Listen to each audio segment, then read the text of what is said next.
A lot of people, a lot of Christians, a lot of believers, they don't know or have answers to give. They don't have knowledge to share. They don't have anything to do to help out their own situations because they are neglecting. You are on very dangerous waters and quicker to losing it than you are to actually getting that thing healed and restored. Beautiful, man. When you talk about knowledge and wisdom and applying it, man. Miles Monroe, shout out Miles Monroe, right? Buddy's a goon. Knowledge is information.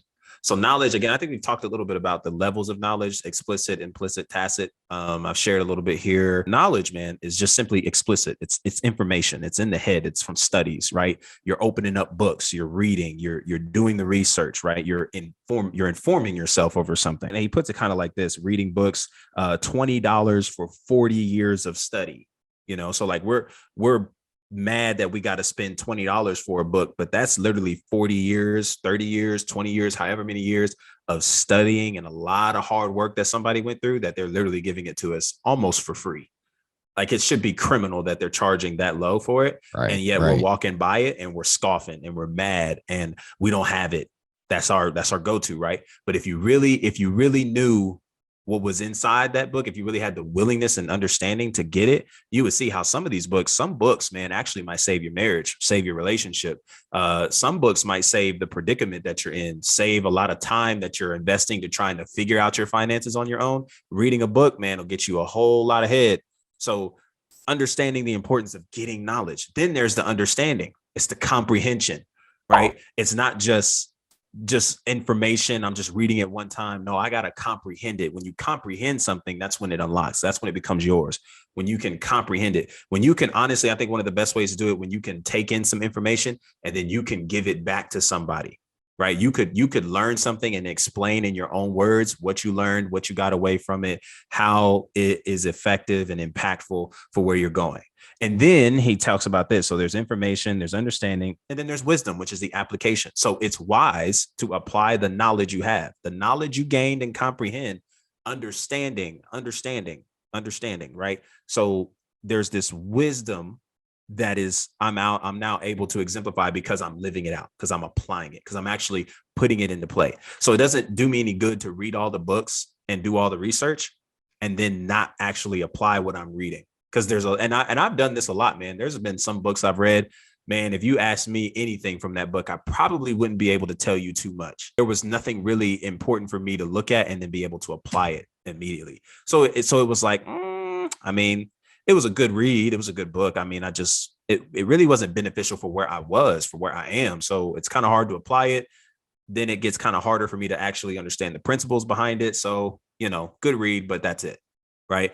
So we want to move in a place of wisdom, knowledge, understanding, and wisdom, which is applying what we've learned. So this interesting text that he brings up with this, when we get the roles of the Holy Spirit, John 14. All right. So when we go to John 14:26, I'm going to read this to y'all because I think this is so huge. All right. When we're talking about, again, this has a lot to do when we talk about truth, getting the truth. We talk about freedom. This is, especially as a believer. Okay. This is key. And he was talking about marriage in this, but I think this is applicable. But the Comforter, which is the Holy Spirit, whom the Father will send in my name, he shall teach you all things and bring all things to your remembrance, whatsoever I have said unto you. So you know what the mind-blowing thing about this text is that a lot of people, a lot of Christians, a lot of believers, they don't know or have answers to give. They don't have knowledge to share. They don't have anything to do to help out their own situations because they are neglecting the necessity to do the studies, to do the work, to gain the knowledge that actually would be helpful for a lot of the situations that they find themselves in. Right. So again, ignorance is not helpful. And for the places that you're unwilling to commit to get an understanding about, you are on very dangerous waters and quicker to losing it than you are to actually getting that thing healed and restored. So it gets hard for the Holy Spirit to recall anything to remembrance. Well, he's the Holy Spirit. He's God, right? I mean, like it's Christ, right? He gives us the Comforter. Like, shouldn't he already be able to do it? No, because that shows the necessity of you to do the work. You also have to participate in all of this transformation that's going on. Christ isn't going to do it all for you. You have to be willing to get into places of study, Get into places of understanding and gaining knowledge, getting into the willingness to die to your selfishness and ego for the greater good of what's ahead by applying the wisdom you're attaining so that the relationships you have can be better, so that the positions that you have can be better, so that your finances can grow and be better and multiply. So all these areas that you may be struggling in, you can actually get the freedom you are saying you want and look for. So I love what Dion says earlier, right? A lot of the stuff that we find ourselves constantly falling into, we may not have as much understanding as we think we do. So we have to continuously be willing to get the understanding. With all you're getting, get an understanding. That's got to be like the verse of the year for me. Proverbs 4:7. With all you're getting, get an understanding. So I have to be willing to do that in order to really move forward with these things. Otherwise, I'm just constantly moving in ignorance, and I'm hoping, honestly, with my actions, wishing and hoping that God just bails me out, that God just kind of come through, drop a nice little gift, and I'm good, instead of doing the work. Because when I study, like it's not a coincidence. And there's also a twofold discuss. See, David's right. Application is huge. It's not about quoting scripture. It's about doing scripture 1000%. So how does this speak to me in my season of life? And know that scripture has the capacity, because we're talking about the wisdom of God, has the capacity to speak to you differently in a season than it does now. How you know God now won't be how you know God 2, 3, 4, 5, 10 years down the line. It'll be in a greater advanced way, assuming you stick and abide in him. So there's just so much there, bro. So when we're talking about gaining freedom and moving in truth, man, y'all better get to studying, gaining that knowledge, gaining that understanding, because there are some things that you're struggling in only because you don't have the information necessary to actually put things to play, to actually move forward with it. Man, and I want to go as far as saying that if there's any area that you're struggling with or you're tempted with, it's not maybe that you don't understand. It's only that you don't understand God's cosmic order in that area.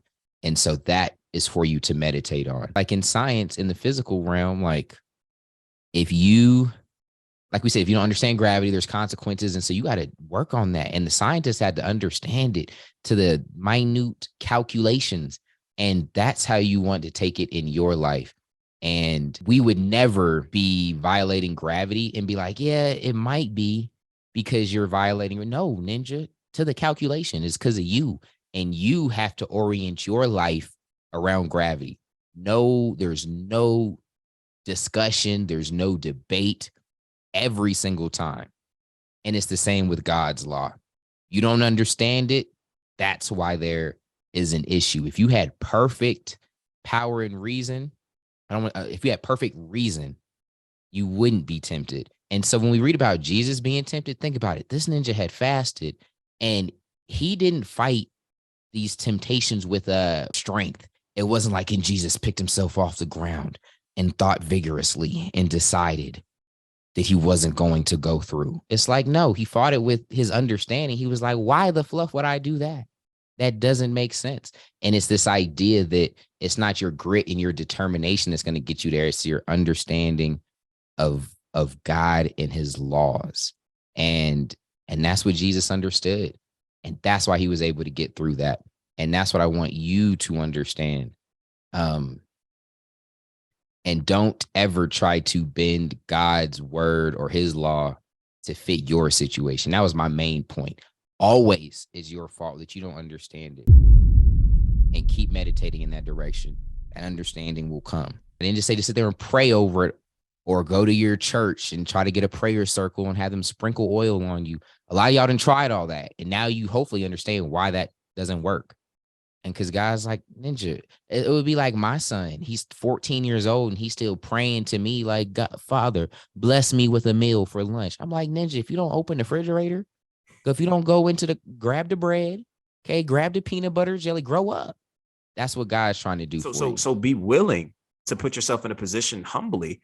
Man, maybe there's something I don't know. So instead of me trying to like create an early exit because I would much rather leave than deal with this, right? Because I guess culture has told me that if I don't get what I want, I should just leave. Because culture's kind of told me that, I don't really have to put up with this because I deserve better. I'm entitled to better. not realizing that I have to participate to create the better. Oh, man, I got to be willing to understand it, because understanding, helps us to not leave so fast. Really, it helps us not to leave so fast. What's going on, party people? Listen, I'm just popping in real quick to let you know that I've got a new podcast I'm whipping up in the kitchen called The Bridge Podcast. I'm part of it with co-host Pastor Demetrius Colbert, who you've seen on this channel quite a few times. And we're here having real, raw, and relevant conversations. We are going to say what you say. So sometimes it might be a little PG-13, because we're going to say what you say, like clapping cheeks, like they turned me on to that. Clapping cheeks. I was like, what? I was like, Yeah, what? they're talking loud of their masturbation experiences, what they're currently doing when they get home at night, who's doing what, how many times, how did it feel, sore, all that good stuff. I mean, they're getting in it. Now, before you get to thinking, no, you don't got to be a Christian to check out this podcast, because at the end of the day, that we are all humans having life experiences, have questions, serious topics, serious concerns that we all would love to be helped with and get navigation with. And so this is where we come in, looking to give some insight from my perspective and his, that we could come together and share some wisdom that I think will be beneficial for you and the journey of life you're on. The whole point of the bridge, again, is for you to be able to get on it and not criticize the bridge, but to use the bridge and say, I need to walk across on this side and hear what needs to be said. And I need to walk across on that side and hear what needs to be said. So don't forget to check us out. Link is in the description, and I can't wait to see you there. Hey, listen, if you stuck to the end of this from the bottom of my heart, thank you oh so much. If you want to hear more of these kinds of conversations in this format, please check the description below. There you will find a link to sign up for a Maverick membership. This is where the Truth Project sessions go down every Thursday night, 7 p.m. Central Time, where you can be a part of conversations just like the one I shared in this video. Your worldview is welcome, no matter what worldview you come from, and we're all there pursuing one goal: truth. Check the link in the description, sign up, 3 days for free. After that, it's $9.99 a month, but you'll get your money's worth and then some. I'll see you over there, and until next time, be easy and be breezy, my friend. Peace.